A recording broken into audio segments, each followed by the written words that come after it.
Hey everybody, Smart Silver Stacker here. Hope you're doing well.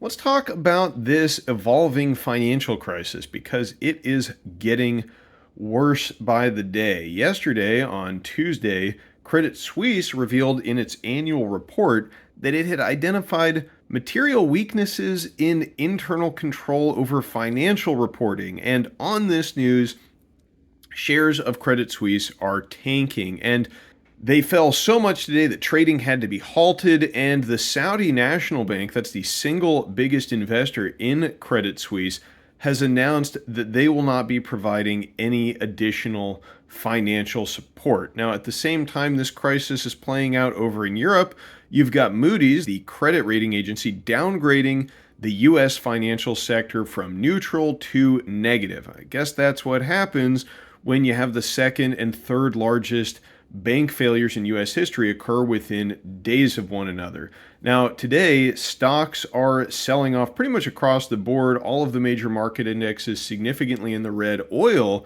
getting hit very hard, down almost 6%. I think it was down over 6% at the lows of the day. And interestingly enough, gold and silver are actually catching a bid. They're in the green today as pretty much everything else is selling off. Now, Mike Say 98 on Twitter, he posts lots of interesting infographics and data regarding gold and silver, and he's been tracking the sales volume over at AppMex. And according to Mike Say, the sales volume there is at a record level. And I have been talking with the folks over at SD Bullion, and they tell me that March is on track to be a record month for them as well. So I think it's safe to say that the interest in physical bullion as a safe haven is on the rise, and it's probably going to be getting a lot higher. Did you know that SD Bullion is giving away a monster box of 2023 Silver Eagles? You can sign up today at sdbullion.com/sweepstakes or just use the link down in the description. So investors are moving into the precious metals as a safe haven. We've got sales volume up at the major bullion dealers, and also premiums on physical bullion products are beginning to tick up again as well. This is a sign that investors prefer the real deal for their safe haven as opposed to paper derivatives like ETFs or futures contracts. People want to get their hands on real physical bullion, and I think that that's probably a wise decision because, yeah, the crisis in the financial system seems to be getting worse every day, but there are a lot of signs that it could get a lot worse than it is right now. We're in a very precarious position right now. Now, let's talk about how we got into this position in the first place. Like, what kicked this whole thing off? Well, it was the losses that SVB, the Silicon Valley Bank, had to realize on their U.S. treasuries. Now, why did they lose value in their U.S. treasuries? Well, it's because rates on bonds are rising. And when rates on bonds go up, the value of bonds, they go down because, who wants the lower yielding issue of the bond? So one option is to hold them to maturity, but if you're forced to sell them like SVB was because of depositors withdrawing funds from the bank, they needed liquidity, you have to take a loss. And so that was what kicked this whole thing off in the first place. And all of this can be attributed to the Fed hiking rates and the upward pressure on bond yields that is putting, and also their program of quantitative tightening. Now, I do want to talk about quantitative tightening here a bit because it kind of takes a back seat to the Fed's program of rate hikes, but quantitative tightening is very important. This is a program that began last year where the Fed is trying to shrink their balance sheet being made up primarily of U.S. treasuries and mortgage-backed securities. And so they are either selling these treasuries off of their balance sheet or they're just letting them expire and they're not rolling over the money into new issues. But either way, the fact that the Fed is shrinking their balance sheet is going to put some upward pressure on bond yields because they are no longer an active buyer as they were for quite some time with all the quantitative easing. Instead, they are a net seller. And so, when individuals or institutions are selling bonds, that makes the rates go higher. Now, what does it tell us that the Fed has reduced their balance sheet by about $600 billion since this program began? It's right now about $8.3 trillion is the total balance sheet now. It was at about 8.9, but they've reduced it by less than 10%, and now we're starting to see the banks fail. So what does that tell you about how much Further, the Fed can take this program of quantitative tightening. When you reduce your balance sheet by less than 10%, the banks fail. How likely is it that the Fed is going to get through the rest of the 90% of that balance sheet? Well, I mean, I think it's a non existent probability. In fact, I wouldn't be surprised if quantitative tightening is over, if we don't see the balance sheet continue to shrink from this point out. I think that that's a real possibility. And one of the signs that a pivot of sorts has occurred here is this BTFP mechanism that the Fed has created to help lend liquidity to these banks. And so what they're doing is they are providing loans to the banks with these treasuries that the banks have these unrealized losses on as collateral. Now, interestingly enough, the Fed is accepting these treasuries, which, if they were to be sold on the market, if they were to be marked to market, would show a significant loss. They're taking them at face value. So really a lot more than they're worth. I think Sean Fu put it best in a recent video where he said that accepting these bonds at face value as collateral is like buying a house, a burned down house, for full price, which is, a pretty accurate analogy, I think. So it looks like the Fed here is willing to take on the risk of these treasuries. But of course, one, this is going to be very inflationary because the Fed is taking these bonds as collateral and then they're injecting cash into the banks. So it's more cash in circulation. So this is going to put some upward pressure on inflation. And also, this is sort of like a de facto bailout. These loans are going to be backed up. This lending mechanism is going to be backed up by a $25 billion allotment from the Treasury's Exchange Stabilization Fund. Now, the Fed says they don't think they're going to need to use any of that. I have a feeling they're probably going to need to use a lot more than that, if you ask me, because what incentive do the banks even have to pay these loans off, pay the Fed back, to get their crummy collateral back that they want off their balance sheet in the first place? I mean, it doesn't really make any sense. And that's why I think that the Fed here is clearly tipping their hand, and they're showing that fighting inflation is going to take a backseat to bailing out these institutions. And I really think they're committed to doing whatever they're going to have to support the financial system here. And that probably is going to mean not only halting QT, but probably a return to QE. And I wouldn't be surprised if we don't see $8 trillion on the Fed balance sheet anytime in our lifetimes, and probably we'll see $10 trillion first. That's just my speculation, but that's how I see things playing out as we move forward. So, that's one reason that I think this financial crisis is going to get a lot worse. But there's some other factors that work here as well.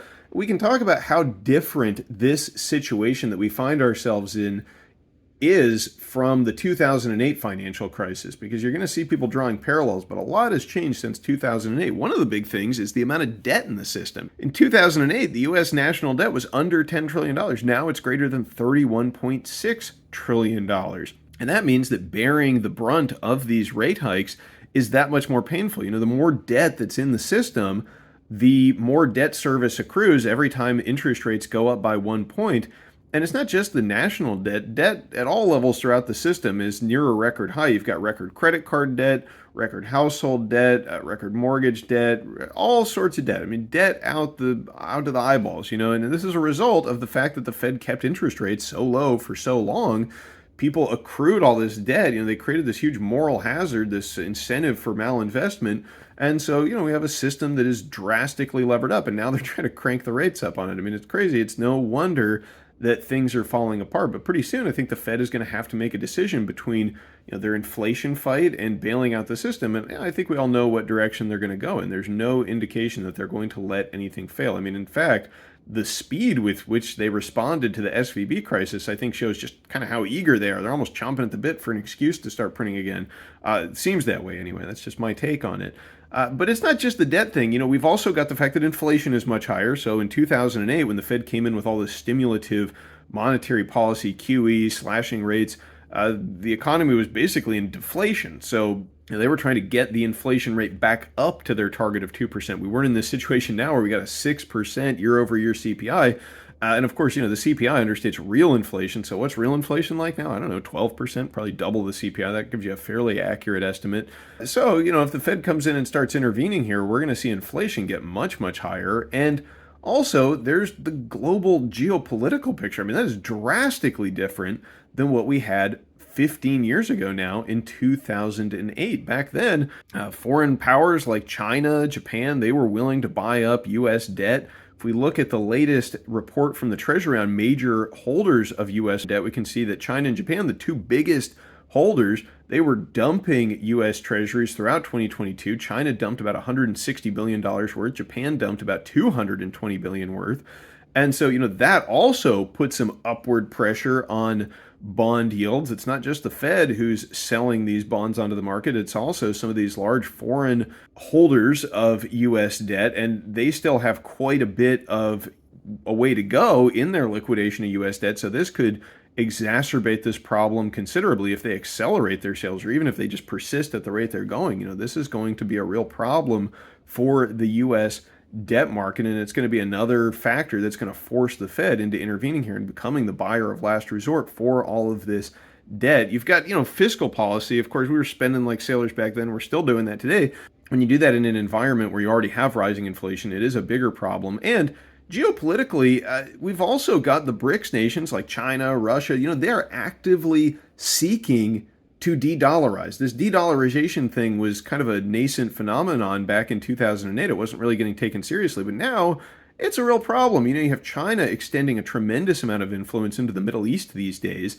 They've got the peace deal between Iran and Saudi Arabia that they just brokered, something that the U.S. hasn't been able to pull off for decades. And it just shows you the inroads that China has made into the Middle East. They've got their Belt and Road Initiative, where they are financing a tremendous amount of infrastructure in these countries. They've got Saudi Arabia now. They've been talking for a past year about potentially accepting yuan in exchange for oil. It's only a matter of time before that happens. You had Xi Jinping at the Gulf Summit just a couple months ago in December of 2022. He's lobbying and petitioning all of these Gulf countries to invoice their oil in yuan. So it's only a matter of time before that happens. And the de-dollarization, again, it's just going to be another factor that is going to, one, be putting upward pressure on U.S. debt. It's going to make it harder for the Treasury to auction off these bonds, because if countries aren't transacting in dollars, they're not going to be buying as many treasuries. Just look at Saudi Arabia. If they stop accepting dollars for their oil, or exclusively accepting dollars for their oil, they're not going to need to be buying up all the treasuries that they have been. They have about $120 billion worth of U.S. treasuries on their balance sheet. And who knows, maybe if they start accepting yuan or gold or some other instrument for their oil, they won't really need those treasuries as much anymore. And so they may start looking to sell those off as well. They've been fairly stable as a holder of U.S. debt, but they might join the bandwagon and start liquidating them. So there's a lot of potential problems here that could exacerbate this financial crisis in an enormous way that just were not present the last time that we experienced this. And that's why I think we're just beginning to see the first stages, the first couple of dominoes fall here. We got SVB, Signature Bank,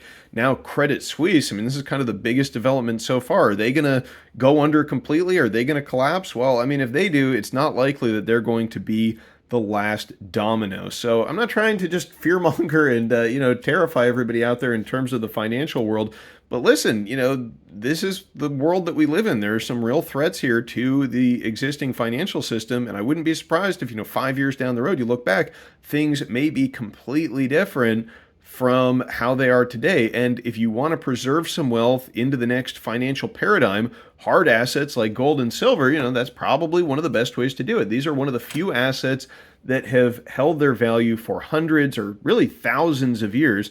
It's hard to name another asset that would have been traded in Roman times that still has value today. And I do think that at their current valuations, they're just an absolute steal. Sure, premiums might be rising. The spot price, we saw the spot price of silver go up something like 7% in one day earlier this week. So they're up, but still silver at 22 or 23 or 24, 25 bucks, whatever it is still very cheap. Just look at the price historically. It was at 50 bucks back in 2011. It was 50 bucks back in 1980.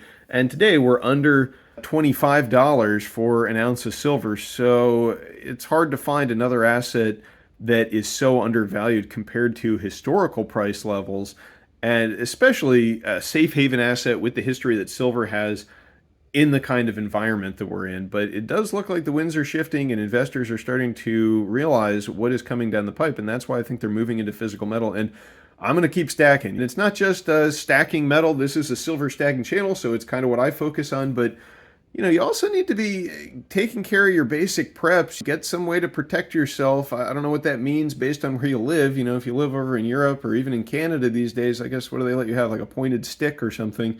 In the US, at least, we can still have some more effective means of self-defense, and I think that that's a critical thing.